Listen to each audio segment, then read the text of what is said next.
Assalamualaikum warahmatullahi wabarakatuh. Selamat pagi anak-anak hebat. Bagaimana kabar kalian hari ini? Bu Guru selalu mendoakan agar selalu sehat dan tetap semangat. Hari ini kita bertemu lagi. Akan belajar sifat benda cair. Sifat benda cair yang pertama yaitu benda cair memiliki massa. Nah, jadi benda cair yang seperti dicontohkan tadi, air, minyak goreng, jus, itu memiliki massa, memiliki berat apabila ditimbang. Lalu, sifat yang kedua, bentuk benda cair berubah sesuai dengan wadahnya. Nah, perhatikan di sini gambar pertama. Ini adalah air. Air yang dimasukkan ke dalam gelas. Bentuknya seperti apa anak-anak? Ya, bentuk airnya ini menyerupai wadahnya, yaitu seperti gelas. Lalu gambar yang kedua, nih, air dimasukkan ke dalam ember. Nah, bentuk airnya seperti ember. Dan gambar yang ketiga, ini air dimasukkan ke apa, ayo? Ya, ini dimasukkan ke dalam botol.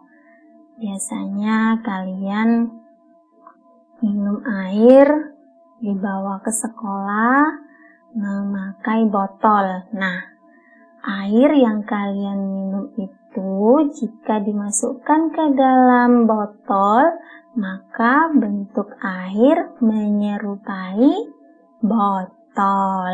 Pintar. Nah, sifat yang ketiga adalah permukaan benda cair yang tenang selalu datar. Nah, air kalau baru kita masukkan ke dalam gelas, ember, botol, itu pasti akan bergelombang.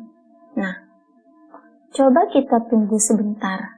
Gelasnya kita diamkan, embernya kita diamkan, lalu botolnya juga kita diamkan, tanpa kita goyang-goyangkan. Bagaimana bentuk air di dalam ketiga wadah tersebut? Tenang bukan? Nah, apabila air di dalam ketiga wadah tersebut sudah tenang, perhatikan permukaan atasnya. Nah, ini perhatikan permukaan atasnya. Itu akan selalu datar, lurus, ya, tidak bergelombang lagi. Nah, itu adalah salah satu sifat benda cair, yaitu permukaannya yang tenang selalu datar. Kalian bisa mempraktikkannya di rumah ya. Kita lanjut ke sifat yang keempat. Benda cair mengalir ke tempat yang lebih rendah. Nah, di sini ada gambarnya apa ya? Ya, benar. Ini adalah contoh air terjun. Kalian pernah melihat air terjun kan? Nah, air terjun itu kan mengalir dari yang tinggi lalu ke yang rendah. Nah, itu adalah contoh sifat benda cair yang keempat. Paham ya anak-anak? Bagus. Kita lanjut ke sifat yang kelima. Air meresap melalui celah-celah sempit.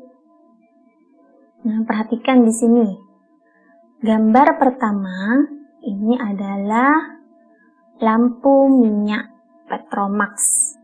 Nah, ketika kita akan memakai lampu ini, kita memasangkan sumbu lampu ini ke dalam tempatnya. Supaya apa? Supaya minyak yang di dalam lampu ini bisa mengalir ke atas. Sehingga ketika kita menyalakan api di sumbu bagian atas ini, itu apinya bisa menyala. Karena apa? Sumbu minyak ini sudah mengalir. Minyak yang dari bawah mengalir melalui sumbu, akhirnya sumbunya juga sudah basah. Paham ya? Jadi benda cair itu meresap melalui celah-celah sempit. Sumbu itu kan banyak celahnya ya. Jadi bisa menyerap air sehingga air atau minyak bisa mengalir melalui sumbu kompor atau sumbu minyak. Contoh yang kedua juga sama. Di sini ada kompor minyak ya. Kompor ini adalah kompor yang lama. Kalau sekarang sudah jarang menggunakan kompor seperti ini. Ini menggunakan bahan bakar yaitu berupa minyak tanah. Di dalam kompor ini juga ada sumbunya loh. Jadi apabila ingin menyalakan api, harus menggunakan korek api yang dipasangkan di atas sumbu. Lalu contoh yang ketiga adalah dinding, tembok rumah kalian. Ketika hujan turun, coba perhatikan tembok rumah kalian. Kalau misalnya bocor, nah itu berarti air hujan turun dari genteng, ya lalu ke dinding rumah kalian. Nah, jadi dinding rumah kalian itu juga memiliki celah-celah yang sempit, sehingga air bisa terserap oleh dinding. Nah, itu adalah contoh sifat benda cair yang kelima, yaitu air meresap melalui celah-celah sempit. Itu bisa juga kita sebut dengan peristiwa kapilaritas. Kita lanjut ke sifat yang keenam. Benda cair menekan ke segala arah. Nah, contohnya di sini ada botol plastik yang sudah diberi lubang 2, lubang 3, lubang 4, dan lubang 5. Lalu diisi air sampai penuh dan kemudian lubangnya itu kita buka. Nah, bagaimana? Ini kalian bisa lihat gambarnya.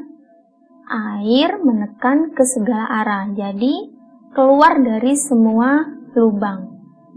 Lubang 2 ada airnya, 3 juga ada airnya, 4 ada airnya, 5 ada airnya juga yang keluar.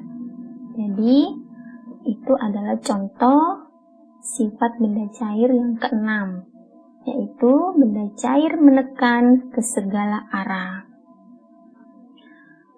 Sifat yang ketujuh adalah benda cair melarutkan zat tertentu. Coba, di sini ada gambar, ini adalah garam. Garam apabila kita masukkan ke dalam air, kemudian kita aduk, bagaimana? Apa masih terlihat garamnya? Tentu tidak kan? Tapi ketika kalian minum air yang semula rasanya tawar, setelah diberi garam lalu kita aduk, bagaimana rasanya? Asin bukan? Nah, itu berarti air melarutkan zat tertentu. Jadi garam yang sudah dimasukkan ke dalam air, kemudian kita aduk, maka itu akan larut bersama air. Paham ya anak-anak? Bagus. Kita lanjut ke sifat yang ke-8.